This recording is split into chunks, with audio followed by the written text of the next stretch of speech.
Ka-coffee, magandang araw po sa inyo, Luzon, Visayas at Mindanao, sa lahat po ng nakikinig sa atin, maging yung mga OFW, magandang araw po sa inyo. Ito na ha, si Bato de la Rosa.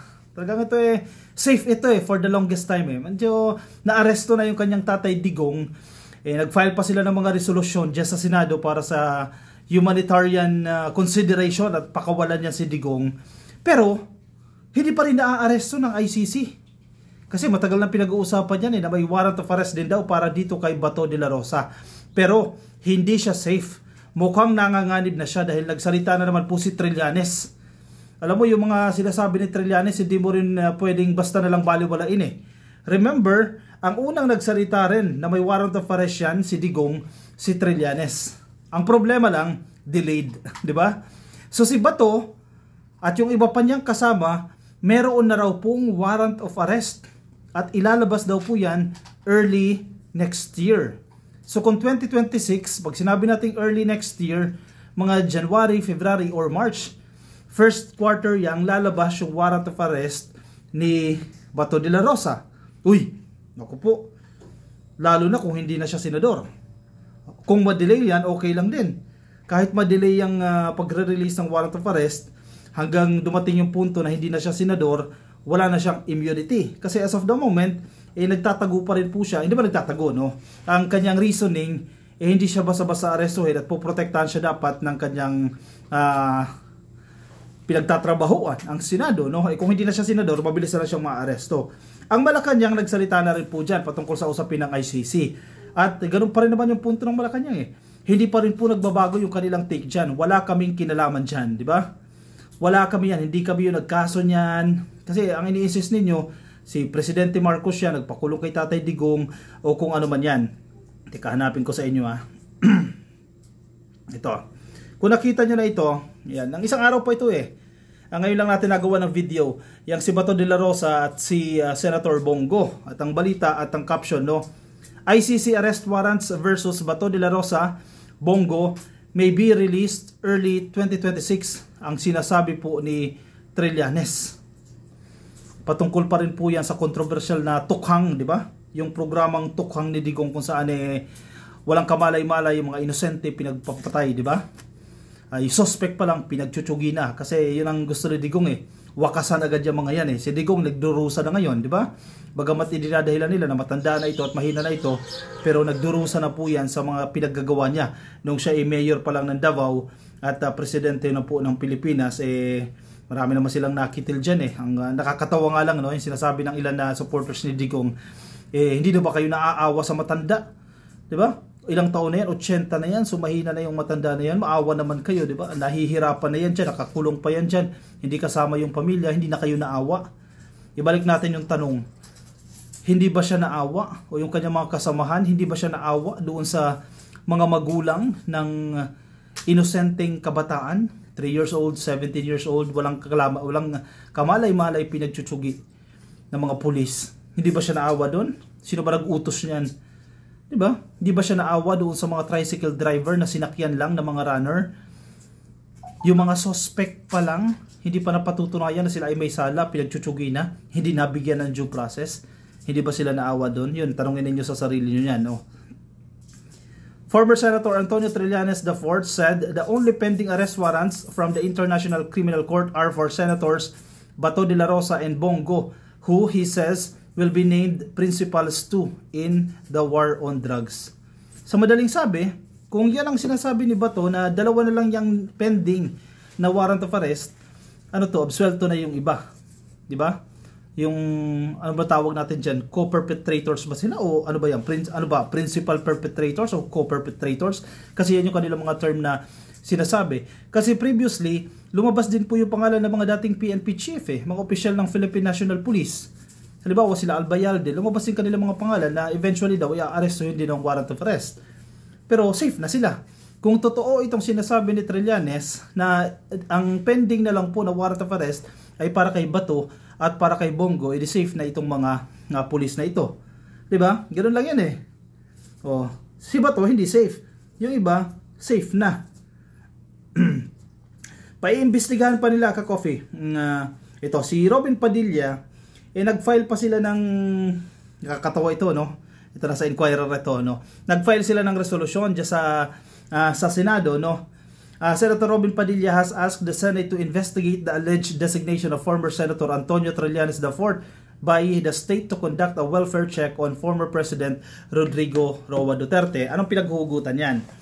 Natatandaan ninyo noong isang araw, nagsalita si Sara, di ba? May sinasabi si Sara na may inutusan daw po si Marcos na i-check yung kanyang tatay. Nagtago pa, kunyari daw welfare check, no? Yung mga empleyado po ng embahada natin dyan sa The Hague, pinuntahan si Digong dyan at nagkaroon daw po ng welfare check. Ayaw nila Sara yan, ayaw ng pamilya Duterte yan kasi wala raw nilang permiso yan. Pero matagal na natin sinasabi yan na hindi kailangan magpaalam sa inyo dahil again nakakulong yung tatay ninyo, ang jurisdiction yan nasa ICC. Magpapaalam sa ICC. Kung payagan ng ICC, yung mga empleyado ng The Hague, embahada natin dyan, wala kayong magagawa dyan kasi jurisdiction ng ICC yan. So inalaw, sa madaling sabi, no? Inalaw ng ICC yan. No? Sige, papasukin yung mga taga-embahada ng Pilipinas para magsagawa ng welfare check. So malamang sa malamang, yung resulta niyan, kasi sinasabi nyo mahina na, hindi na kayang mag-stand ng trial, no? O hindi na kayang tumayo sa pagdinig. So nakarating kay Presidente, kay PBBM, definitely dapat makarating yan. Presidente ng Pilipinas siya, no? Nagalit si Sara kasi nalaman niya na na-inform ang Presidente sa totoong lagay ni Digong. Ano ba talaga? Totoong mahina na yan o acting-acting lang? So nakarating sa Presidente, nagalit sila dyan. Nagkataon, itong si Trillanes, may mga post siya. Ito, kung nakita nyo itong litrato na yan, yung si Trillanes, nasa harap po ng ICC. Nagkataon, no? So ngayon, nililink nila, nakakatawa ito nililink nila si Trillanes as part of the team na nagkaroon ng welfare check na inutos daw po ni PBBM. So si Robin Padilla at ng kanyang mga kasamahan dyan, mga kaibigang DDS senators, magsasagawa daw po ng investigasyon. Di ba? Parang nagsayang lang kayo ng oras. Pakin nyo ba kung nandiyan si Trillanes?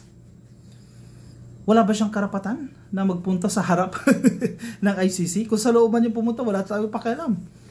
Karapatan niya yan. Kung may business siya dyan wala tayong magagawa dyan. At kung inalaw ng ICC dyan, wala tayong magagawa dyan. So, ang punto ko lang dyan, bakit pag-aaksayan pa ng oras dyan sa Senado para imbestigahan lang yung presence ng isang private personnel, again, private individual ito si Trillanes, hindi ba elected official yan? Magsasayang ang Senado ng oras, imbestigahan lang, bakit nandiyan si Trillanes sa harap ng ICC?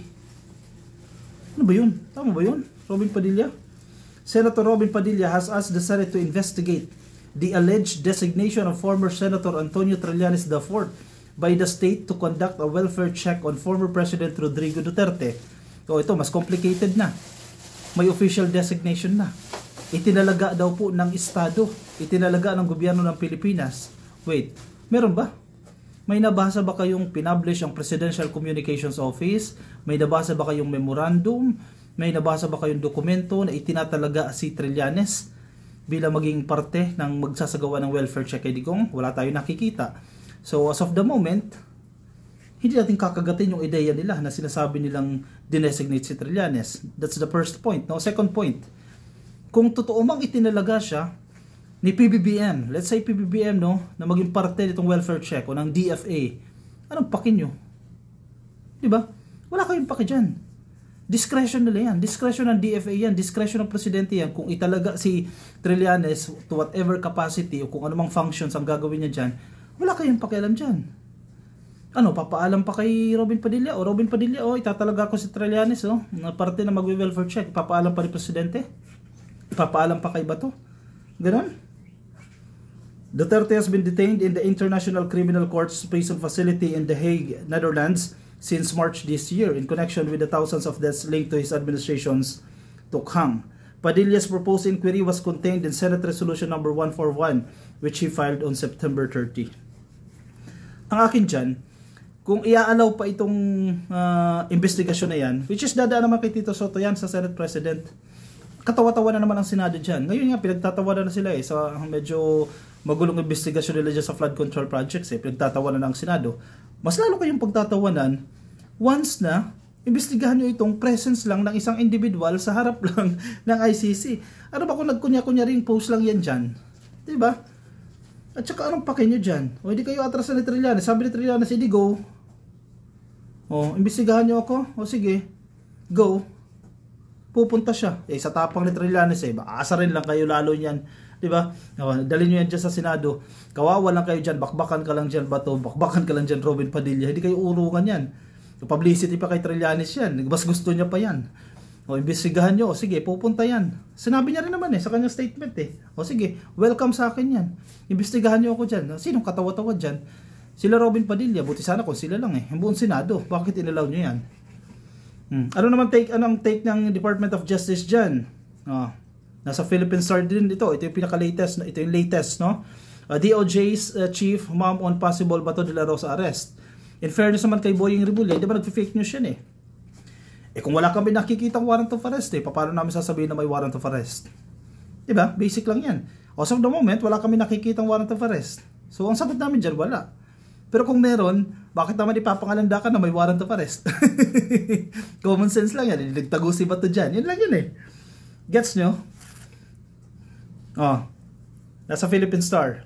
DOJ Chief, mom on possible Bato arrest. There is no International Criminal Court warrant of arrest for Senator Ronald Bato de la Rosa. Until we see the arrest warrant, then there is none. Justice Secretary Jesus Crispin Rimulya told reporters when asked if the Department of Justice was preparing for such a move. Common sense naman tong question na to As for the contingency plans, he said authorities are not discussing it yet. We will cross the bridge when we get there, sabi ni Rimulya. Exactly. Common sense. Kahit may hawak na silang warrant of arrest, bakit nila ipapangalandakan sa media? Media, tingnan ninyo, hawak ko na yung warrant of arrest, ito na yung uhuli kay Bato de la Rosa at kay Bongo. Definitely, hindi nila gagawin yan. Common sense ba? Diba? So, wala. And wala rin naman sila nakikita. And wala tayong way para ma-verify kung totoong meron o wala. Kasi dapat na surprise yan. Diba? Ang sabi pa ni Rimulya, tatawirin natin ang ilog kapag nandoon na tayo. Sa madaling sabi, poproblemahin natin yan kung nandiyadyaan na yung problema. Wala pa naman yung problema, no? Former Senator Antonio Trillanes IV, who was recently in The Hague, said ICC arrest warrants could be issued in early 2026 against De La Rosa and Senator Bongo. As for the warrant, we are only expecting two, one for Bato and another for Bongo. Maybe the earliest these warrants would be out in early next year. Sabi po ng interview ni Trillanes. Hindi maganda. Kung may warrant para si Bato, sige, samahan niya na si Digong dyan. Kung siya na mag-alaga dyan, total yun naman ang kanyang worry, di ba? Sabi niya noon, hindi naman siya magtatago, so surrender niya yung sarili niya, ipipresenta niya yung sarili niya dyan, dapat lang, sige, panindigan niya na yan, di ba? Ang masaklap pa dyan, kung madelay yan, kasi for sure, ako, on my personal take, hindi man mangyayari ang first quarter ng 2026 kasi tulad niya ng historical data ng mga pinagsasasabi ni Trillanes, nangyayari din naman, yun nga lang delayed. So expect natin dyan siguro baka mid-quarter o mid-year yan. June, July, August, mga ganyan lalabas yan. So at least lalabas pa rin. At kung madelay man yan na madelay, hindi na senador si Bato, mas mabilis na lang siyang mapapanagod dyan. Total, si Digong hindi na kayang tumayo sa trial tulad ng kanilang ini-insist. Hindi na kayang umattend ng mga hearing ni Digong, o sige, iba na lang. O palit ulo, di ba? O si Bato na lang. Total, siya naman ang head ng PNP chief niyan Siya nag-implement ng tukhang na yan O di si Bato na lang. O sige na lang si Bato yan. O kapalit ni Digong. Sige, by that time siguro, o sige, ano ba? Buhay pa ba si Bato niyan o si Digong niyan? O sige, uwi na sa Pilipinas yan. Importante may managot. Kasi imagine 30,000 Filipinos na tutsugi dyan sa tukhang nila at dapat silang managot dyan. Diba? Anong take nyo dyan? Ano sa tingin ninyo? I-komento ang inyong opinion, ang inyong reaction dyan sa comment section para mabasa po ng iba natin mga ka-coffee. Yung mga nasa Facebook please like and follow. Baka di pa po kayo naka-like and follow. Yung mga nasa YouTube, wag din po kakalimutan mag-subscribe. Click lang po yung subscribe at yung notification icon para updated kayo sa mga bago nating videos. Mga nasa TikTok din, nakikinig din po sa atin, click lang po yung subscribe. See you ka-coffee, my next video. Paalam po.